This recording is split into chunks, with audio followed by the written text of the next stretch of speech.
Margaret, 58, hit pavement hard, right in front of half her block.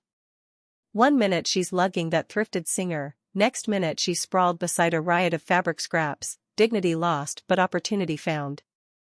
Fam gawked from town hall potluck tables, casseroles forgotten.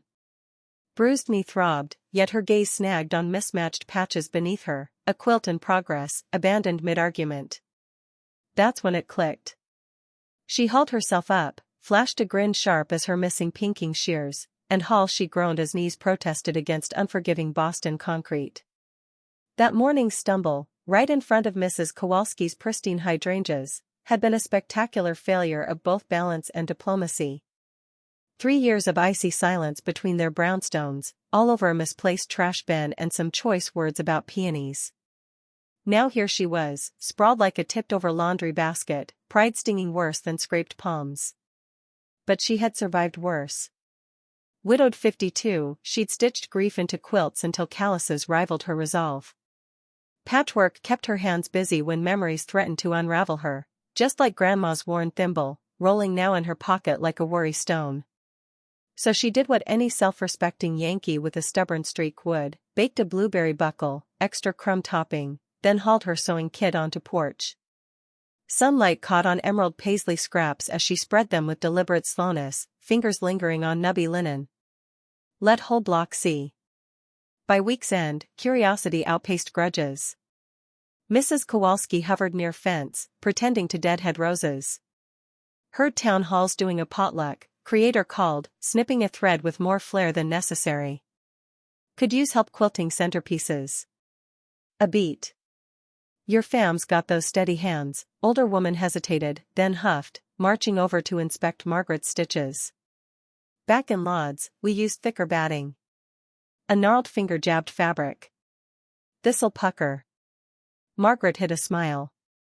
First rule of New England reconciliation, never admit you're reconciling. But as Mrs. Kowalski settled beside her, muttering about tension squares, something loosened in Margaret's chest. Maybe healing, like quilting, Margaret's knees burned as she pushed herself up from sidewalk, her palms scraped raw. A blur of motion, someone rushing toward her, hands outstretched. Not neighbor she'd been feuding with for months over that darn fence line, but another face from down block, Rosa, who ran craft supply shop and always wore mismatched socks. Rosa didn't ask if she was okay. Just looped an arm around Margaret's waist and said, "Girl, you're coming with me." Got chamomile and band-aids. No room for argument. Inside Rosa's cluttered shop, sunlight caught on bolts of fabric stacked like rainbows. A half-finished quilt draped over a chair, its patches a chaotic harmony of florals and geometrics. Margaret's fingers itched to touch it. "You quilt?" Rosa asked, pressing a warm mug into her hands. Creator shook her head. "Used to. Before life got busy. Before silent treatments with Linda next door, before she'd convinced herself some divides couldn't be crossed." Rosa smirked. "Fam, busy's just fear in a fancy coat." She nudged a basket of scraps forward. "Start small. Mend something." It wasn't just fabric. Creator began stitching back together. That first crooked seam led to Thursday quilting bees in Rosa's back room, where women from block, young moms, retirees, even a tattooed barista, pulled up chairs.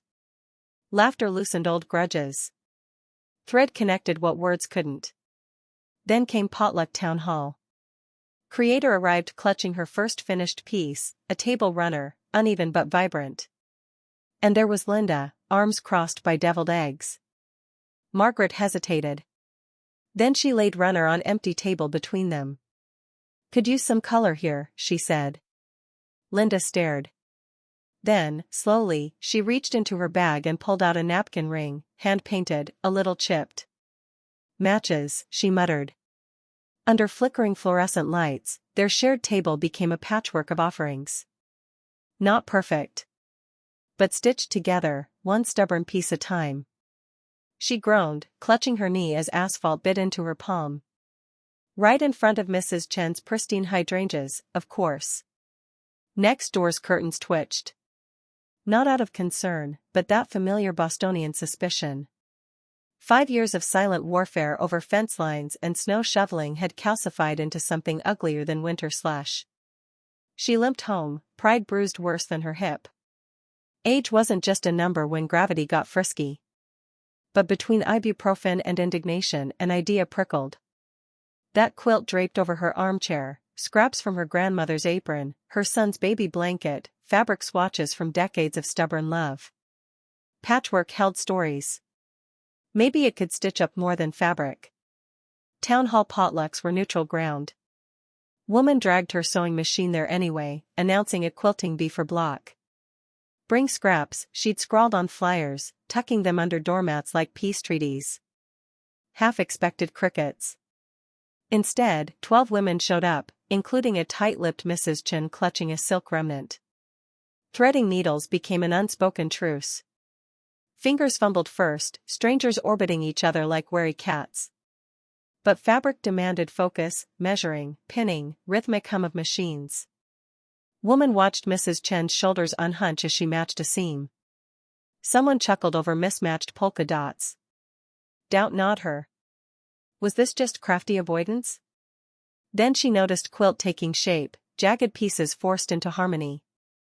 Her own life hadn't been straight seams, divorce, layoffs, that time she'd accidentally dyed her poodle pink. Yet here they were, stubborn threads holding fast. By week 3, quilt sprawled across 6 tables, a riot of colors and grudges softened by shared purpose. Mrs. Chen brought chrysanthemum tea without being asked. Someone's granddaughter sketched designs for next one. Margaret pressed final stitch, her knuckles protesting. Not everything was fixed. But under flickering fluorescent lights, she saw it, how hands busy creating left less room for tearing apart. Quilt would hang in community center, a frayed-edged banner proving even most mismatched scraps could keep each other warm. Creator hit pavement hard, right in front of Mrs. Kowalski's hydrangeas. Not her finest moment, but that stumble sparked something. Bruised knee throbbing, she eyed fabric scraps piled on her porch. A wild idea took root. Boston winters were long, grudges longer. Her block simmered with silent feuds, over parking spots, unshoveled snow, whose terrier yapped past midnight. Woman had tried cookies, polite notes, even mediating over town hall potlucks. Nada. But quilting? That was her language. She slapped a flyer on every mailbox, quilting bee for block harmony. Bring scraps, leave grudges. Skeptics scoffed. Mr. Henderson from 12 muttered about come by a nonsense, but showed up anyway, probably for free coffee. Creator didn't flinch. She spread that patchwork quilt, its frayed edges whispering stories of mended tears. Fam, she announced, this ain't about perfect stitches. It's about making something whole from what's broken. A hush fell. Even Mrs. Kowalski paused mid-eye roll. Needles flashed. Fabric piled. Laughter bubbled up, first hesitant, then loud enough to drown out old gripes. Someone snapped a pic, silver-haired she grinning, arms wide, surrounded by bickering neighbors now elbow-deep in calico. It went viral. Local news called it quilt that unraveled hate. By sunset, Mr. Henderson was sheepishly offering his vintage denim for border. Creator pressed a scrap into his palm, sly as a fox. Bet your ex-wife's curtains would make killer patchwork. He choked on his coffee, then laughed. Crowd roared. As stars winked over Boston, Margaret smoothed their quilt in progress. Each mismatched square held a story, a surrender, a fresh start. Wind carried scent of hydrangeas. She exhaled, weight lifting. I finally belong here. Not bad for a 58-year-old with a bum knee and a gutsy hunch. Margaret's knee screamed as she hit pavement hard, right in front of Mrs. Kowalski's prize hydrangeas.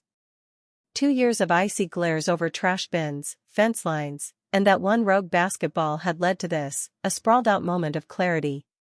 Bruised but grinning, she waved off help from very woman she'd avoided since moving in. Ain't no feud worth broken hips, she muttered, dusting off her favorite chambray shirt.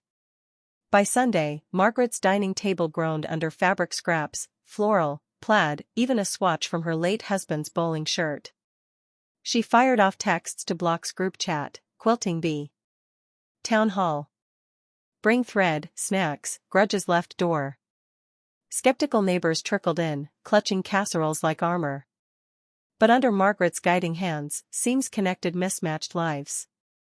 Mrs. Kowalski snipped denim beside guy who'd blasted polka 3 a.m., teens ironed patches where elders sketched memories. Laughter unraveled years of side eyes. 6 months later, their quilt draped over town hall stage, a riot of clashing colors somehow harmonious. Margaret, now 59 with a penchant for humming show tunes off-key, watched fam snap photos. That frayed bowling shirt square? Smack and center. Stitch your story, one patch a time,